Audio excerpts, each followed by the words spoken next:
Student, मैं पिछली video में मैंने आपको आवर्त सारणी के बारे में बताया था। इस वीडियो में हम आवर्त सारणी के कुछ पॉइंट हैं, जैसे आवर्त विद्युत ऋणात्मकता, परमाणु त्रिज्या, आयनन विभव, इनके बारे में डिस्कस करेंगे। तो सबसे पहले आता है परमाणु त्रिज्या।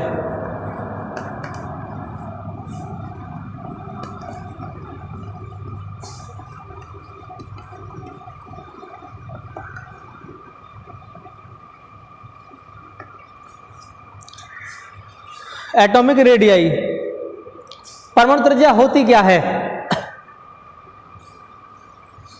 ये हमारा नाभिक है, इसके चारों ओर जो सेल होती है, तो इस नाभिक के सेंटर से जो लास्ट सेल होती है उसके बीच की जो डिस्टेंस होती है उसे हम एटॉमिक रेडियाई या परमाणु त्रिज्या कहते हैं। तो हमारी परमाणु त्रिज्या होती है। अब इसका परिवर्तन कैसे होता है, आवर्त में और वर्ग में जाने पर क्या परिवर्तन होता है इसमें, वो देखते हैं। तो परमाणु त्रिज्या होती है वो आवर्त में यदि आगे चलते हैं तो परमाणु त्रिज्या घटती है, मतलब डिक्रीज होती है, और वर्ग में नीचे जाने पर परमाणु त्रिज्या बढ़ती है। इसका कारण ये है, जब हम आवर्त में आगे चलते हैं तो हमारे एक ही कक्षा में इलेक्ट्रॉनों की संख्या बढ़ती जाती है। जैसे यहाँ पे हम चलते हैं, सबसे पहले आता है लिथियम। तो लिथियम का इलेक्ट्रॉन विन्यास होता है 2,1, 2,1। तो इस सेकंड सेल में कितने इलेक्ट्रॉन है? 1। उसके बाद आते हैं बेरियम पर, तो इसकी लास्ट सेल में 2 इलेक्ट्रॉन हो जाते हैं। उसके बाद बोरोन में 3, कार्बन में 4, नाइट्रोजन में 5, ऑक्सीजन में 6, नाइट्रोजन में 7 और नियोन में 10, 8। तो देखते हैं हम जैसे आवर्त में आगे चलते हैं तो एक ही कक्षा में इलेक्ट्रॉनों की संख्या बढ़ रही है, क्योंकि इलेक्ट्रॉन हमारा नेगेटिव होता है, तो जितने इलेक्ट्रॉन बढ़ेंगे उतने ही प्रोटॉन बढ़ेंगे। इसमें प्रोटॉन होता है पॉजिटिव, तो जितना पॉजिटिव और नेगेटिव चार्ज बढ़ेगा उतना ही इनके बीच में जो अट्रैक्शन फोर्स है वो बढ़ेगा। तो अट्रैक्शन फोर्स होने के कारण जो कक्षा का आकार है, साइज है, वो कम हो जाता है। तो इस प्रकार से आवर्त में आगे जाने पर एटॉमिक रेडियस डिक्रीज होती है। इसके बाद जब वर्ग में नीचे जाते हैं तो हमारे एक ही कक्षा में इलेक्ट्रॉन ना बढ़कर उसकी कक्षाओं की संख्या बढ़ती जाती है। ये सबसे पहले आता है H, तो इसका जो एटॉमिक नंबर होता है वो 1 होता है, तो इस बार एक ही सेल होगी केवल 1 इलेक्ट्रॉन। उसके बाद लिथियम का होता है 2,1, एक और सेल बढ़ जाएगी। उसके बाद आता है सोडियम, एक और सेल बढ़ जाएगी। तो जैसे ही वर्ग में नीचे को आते जाएंगे हमारी कक्षाओं की सेलों की संख्या है वो बढ़ती जाएगी। सेलों की संख्या बढ़ने से इसका आकार भी बढ़ता है। जब आकार बढ़ेगा तो इसकी परमाणु त्रिज्या भी बढ़ेगी। तो अब हम कह सकते हैं कि जो परमाणु त्रिज्या होती है वो आवर्त में तो घट रही है और वर्ग में बढ़ती है। इसका मैंने तुम्हें कारण बता दिया कि बढ़ना और घटना क्यों होता है। उसके बाद सेकंड पॉइंट आता है इसका विद्युत ऋणात्मकता।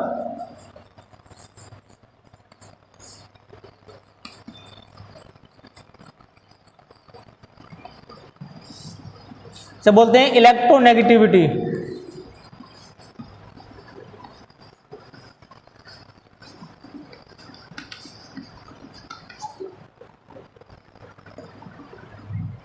इलेक्ट्रोनेगेटिविटी ये क्या होती है?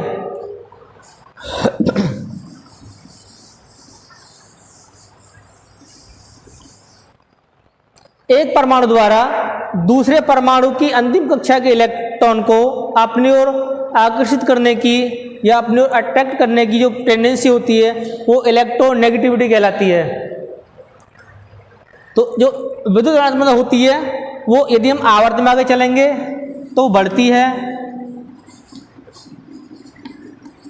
तथा वर्ग में नीचे जाने पर घटती है।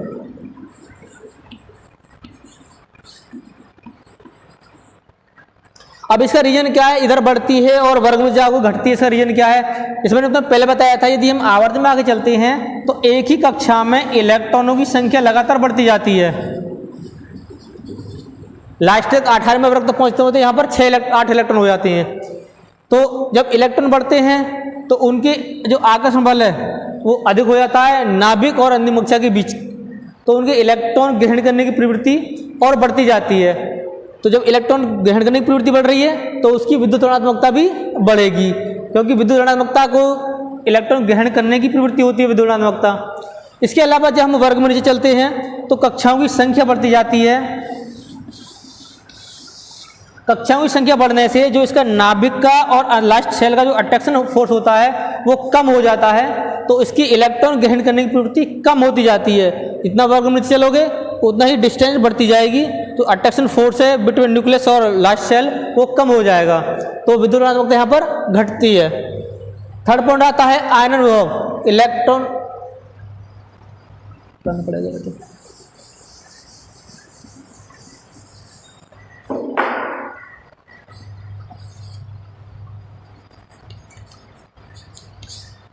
आयनन विभव। आयनन विभव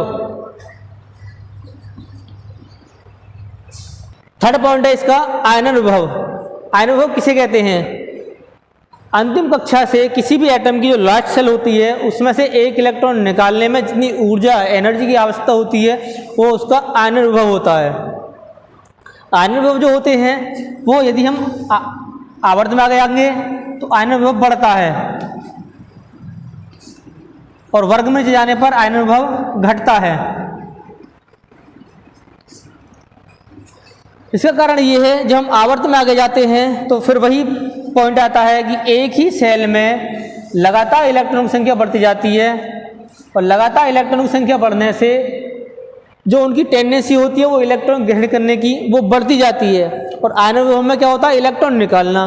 तो इसकी प्रवृत्ति है इलेक्ट्रॉन अट्रैक्ट करने की, खींचने की, और हम इसमें से इलेक्ट्रॉन निकाल रहे हैं तो हमें अधिक ऊर्जा की आवश्यकता होगी यहाँ से इलेक्ट्रॉन निकालने के लिए, इसलिए आयनन विभव आवर्त में आगे जाने पर बढ़ता है। दूसरी कंडीशन वही होती है आयनन विभव जो वर्ग में होता है नीचे जाने पर वो घटता है। उसका कारण ये है कि वर्ग में जाओगे तो उसकी कक्षाओं की संख्या बढ़ती जाएगी।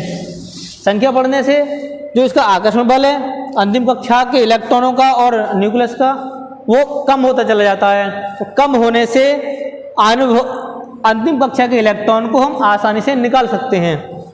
इसका मतलब जितना भी वर्ग में जाओगे उतना ही आयनन विभव कम होता जाएगा। ठीक है, इसके बाद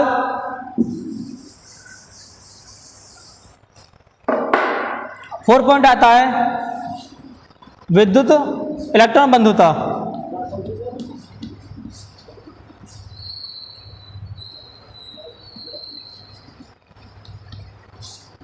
इलेक्ट्रॉन बंधुता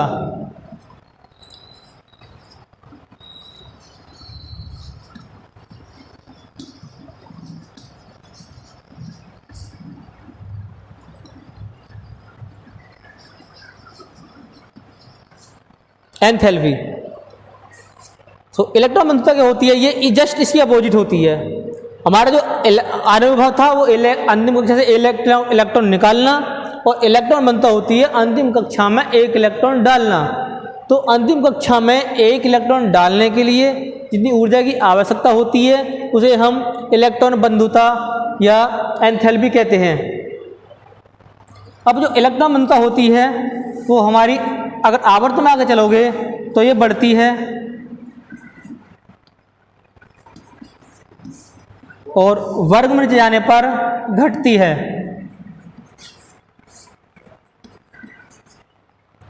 इसका कारण ये है जब इलेक्ट्रॉन बंधुता जब हम आवर्त में आगे चलते हैं तो कक्षाओं में जो संख्या है एक इलेक्ट्रॉन की लगातार सेल भरता जाता है। एक ही कक्षा में इलेक्ट्रॉनों की संख्या बढ़ती जाती है। इलेक्ट्रॉन की संख्या बढ़ने से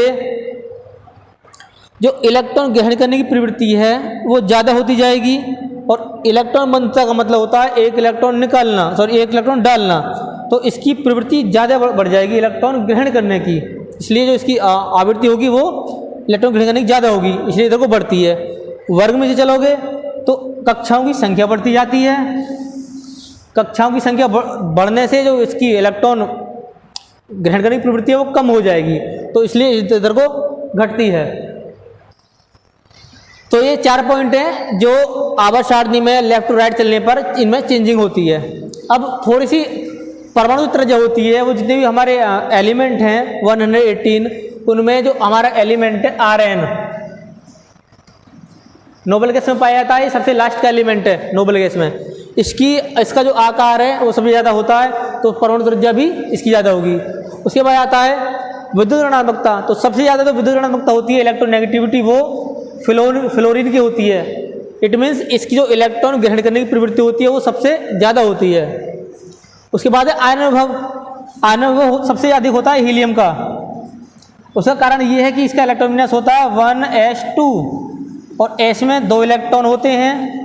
ये कक्षा फुल भरी हुई है, यहाँ से अगर इलेक्ट्रॉन निकालोगे तो हमें बहुत अधिक ऊर्जा की आवश्यकता होगी, इसलिए आयन विभव हीलियम का सबसे अधिक होता है। उसके बाद इलेक्ट्रॉन बंधुता वो क्लोरीन की सबसे अधिक होती है। पूरे आवर्त सारणी में क्लोरीन की सबसे अधिक इलेक्ट्रॉन बंधुता होती है। नहीं, दूसरी बन जाएगी।